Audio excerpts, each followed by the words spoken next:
The session was very interesting. You had different perspectives, which is very important. But I think the session essentially failed, as would be expected, to come up with a one sentence type of solution to the problem.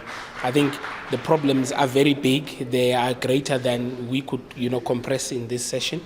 And they need a multi-pronged approach. You cannot prescribe one specific way and say this is the way we're going to deal with this problem, because it has to do with what people believe.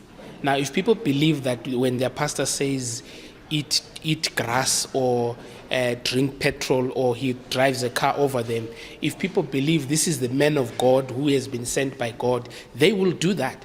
But I believe personally that we need to challenge believers in terms of, do they understand what they believe? What is the basis of their belief? Why do they call themselves Christians? Do they understand what the Bible teaches? Because most of them will accept that the Bible is a book that they regard as an authority. But do they understand what it says? Because the very same Bible says you must test all spirits. In 1 John chapter 4, it says, test all spirits. Do not believe every spirit, because many false prophets are around. So I think we need an approach that says, yes, let's look at the legislation.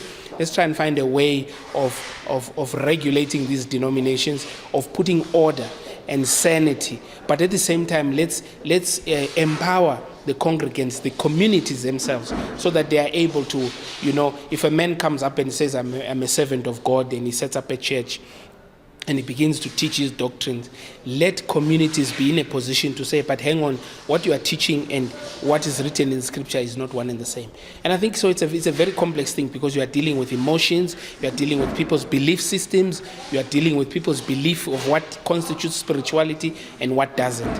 And so I think, I support an approach that seeks to empower people to make their own decisions, as opposed to any type of approach where there's a big brother watching over and saying, don't do this, don't do this. Because ultimately what will happen, that very same community you are seeking to protect will rise up against you in defense of these pastors.